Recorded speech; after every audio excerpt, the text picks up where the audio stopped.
e mostrar a eles a encosta de Corico. E veja só o que estava olhando para mim na face do morro, o OVNI de Corico. O que encontraram certamente foi uma surpresa. Estamos a cerca de 335 metros no penhasco de Yorkshire e este é o OVNI de Corico. Pode não parecer muita coisa de perto, mas dá para ver as 3 bolas de luz da fotografia.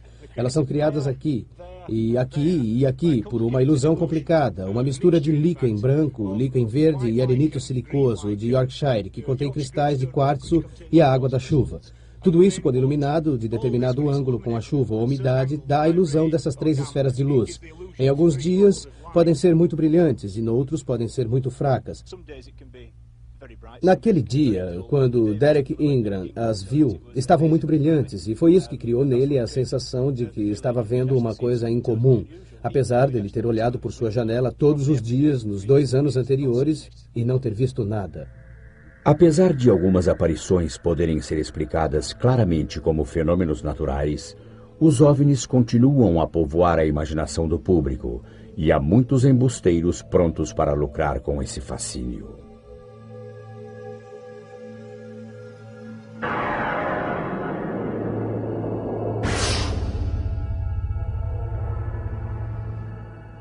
Em Gulf Breeze, Flórida, em novembro de 1987, o construtor Ed Walters afirma ter tirado fotos instantâneas de um OVNI 3 vezes maior do que uma casa.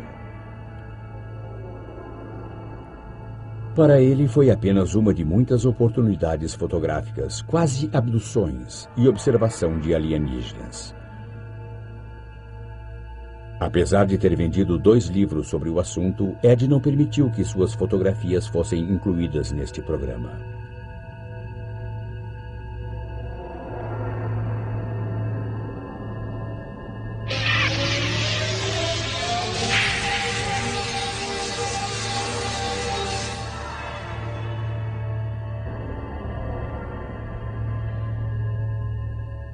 Fotografias como estas não são difíceis de falsificar. Com um pouco de conhecimento, um modelo de isopor e a câmera certa. É muito fácil reproduzir estas fotos. Ele tirou a maioria dessas fotos, cerca de 30 delas, com uma câmera Polaroid 108. É muito fácil conseguir dupla exposição do filme nesta câmera. Se você não puxar o cartucho, pode apertar o botão e expor aquele mesmo cartucho de novo.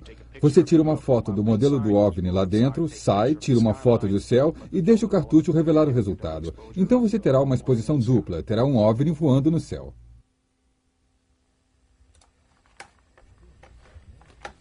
Ainda assim, Walters tem seus discípulos e o analista de fotografias Bruce Maccabee é um deles. Físico pesquisador do governo, Maccabee acredita em OVNIs e é o autor de muitos estudos científicos sobre eles. Eu analisei todos os filmes e vídeos que foram feitos por Ed Walters. Eu acho que estudei a maioria dos vídeos que foram feitos por outras pessoas de lá. Ele está parado ali. No que diz respeito a fotos e vídeos de Ed, é minha opinião que são reais. Analisei esse material cuidadosamente, levando em conta as críticas que têm sido feitas contra ele. E encontrei motivos para rejeitar as críticas. No beisebol, você erra 3 bolas e está fora. Para Ed Walters, neste caso, a primeira bola foi quando um modelo foi encontrado no sótão de sua antiga casa. A segunda bola foi quando um jovem chamado Tommy Smith se apresentou e afirmou que havia uma testemunha que viu Ed criando as fotos de OVNI com uma dupla exposição. A bola 3 foi quando eu fiz experiências fotográficas e fui capaz de duplicar muitas dessas fotos, especialmente as fotos difíceis como um OVNI parando sobre a estrada. Então, a minha conclusão é, errou 3 bolas e está fora. Publicamos as primeiras fotos das aparições de Gulf Breeze em novembro de 1987. E eu estava tentando imaginar como apresentá-las, tentando repassar tudo o que aconteceu em Gulf Breeze. Quando meu pessoal entrou, eu disse: vocês não vão acreditar no que vamos publicar no jornal esta semana. E mostrei as fotos. E eles disseram: foi isso que vimos. O Sentinel só deu continuidade à história porque Muitas outras pessoas em Gulf Breeze haviam visto o OVNI na mesma noite em que Ed havia fabricado as fotos. Já vi 3 outras aparições à luz do dia e mais de 100 aparições à noite no Parque Shoreline em Gulf Breeze. Eu testemunhei mais de 170 aparições. Eram luzes vermelhas, vermelhas e brancas, pairando sobre e em volta de Gulf Breeze, na Flórida. Já vi uma cúpula prateada não identificada no céu. Nunca tinha visto algo assim antes. E foi simplesmente inexplicável.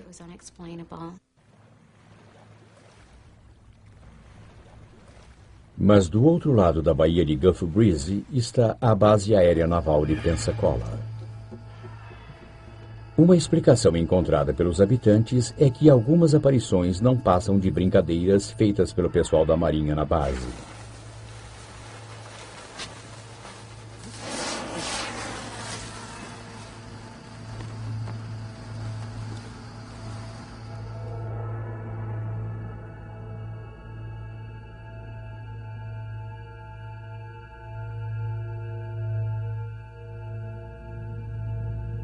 Outra possibilidade é que as aeronaves militares estejam sendo confundidas com OVNIs.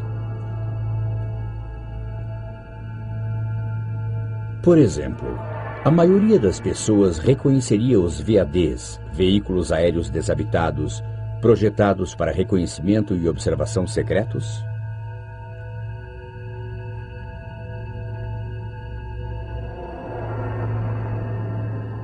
Ainda assim, apesar do fato de que certas aparições podem ser embustes ou então explicadas por fenômenos naturais ou causados pelo homem, continuamos à procura.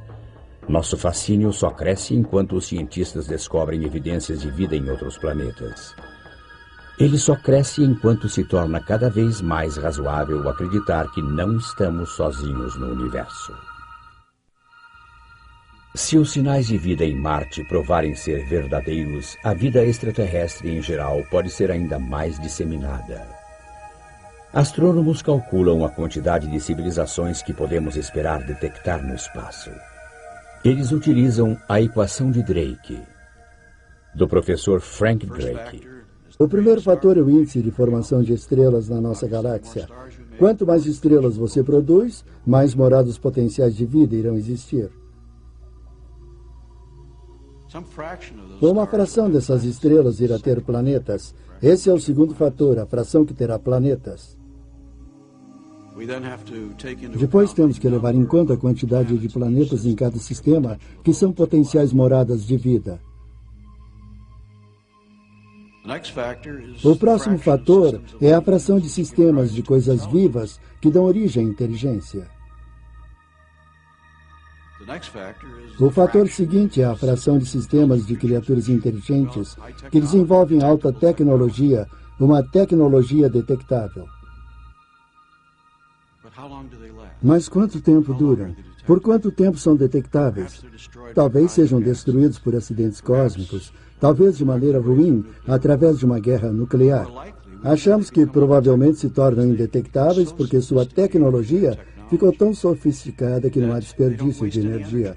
Eles não liberam energia para o espaço e, portanto, não há sinal deles para ser detectado. E então dizemos, bem, deve haver alguma longevidade. L, a extensão de tempo durante a qual uma civilização é visível.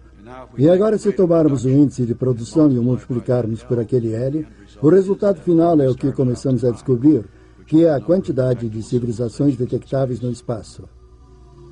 E a quantidade está aumentando. 7 novos planetas foram descobertos no último ano. Um desses planetas é quase tão grande quanto Júpiter, do tamanho da 4ª estrela mais próxima do Sol. Um planeta orbitando a estrela 51 na constelação do Pégaso. A última estimativa da quantidade de galáxias agora é 50 bilhões.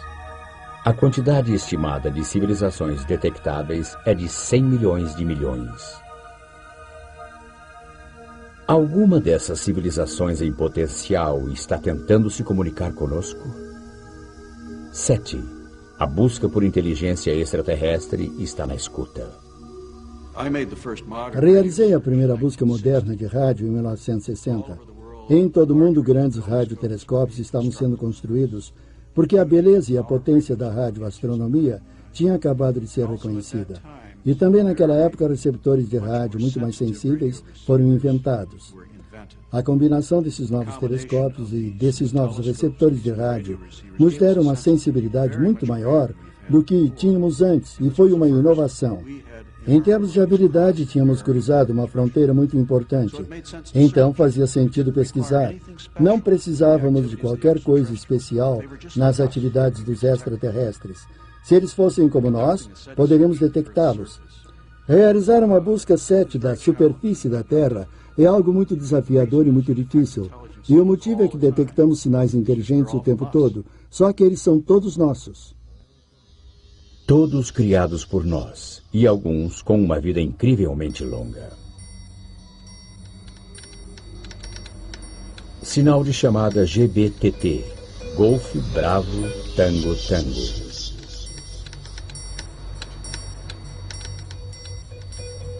Mais de 30 anos após ser enviado, um sinal codificado na época da guerra dirigido ao Queen Mary foi recebido pelo seu sucessor, o QE2. O QE2 usa o mesmo sinal de chamada.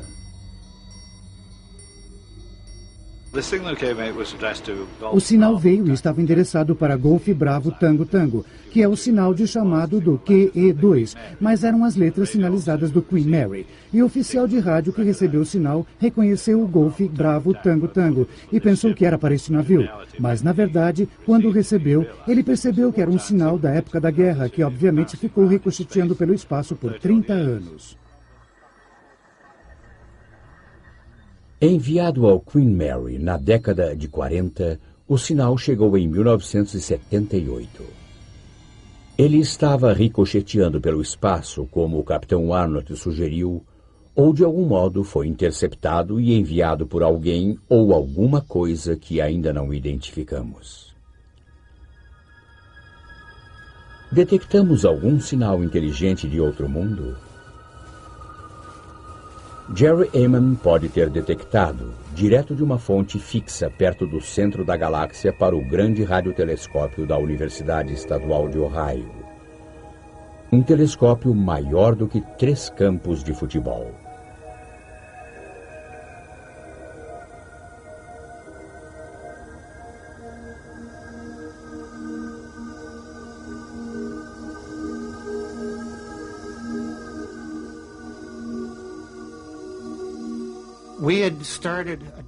Tínhamos iniciado uma análise de dados em 15 de agosto de 1977, que durou cerca de 3 dias. Enquanto eu estava olhando os dados impressos, estava gravando e marcando todos os sinais fortes, fora do comum. E me deparei com um que era muito mais forte do que qualquer um que já tinha visto. E fiquei tão surpreso com isso que escrevi a palavra "uau" como um ponto de exclamação na margem, sem mesmo pensar.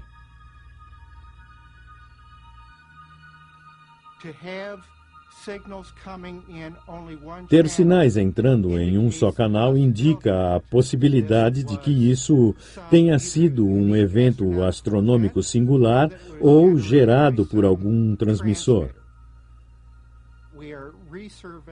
Estamos fazendo uma segunda varredura do céu usando equipamentos mais modernos. E passamos por essa mesma região do céu e ainda não vimos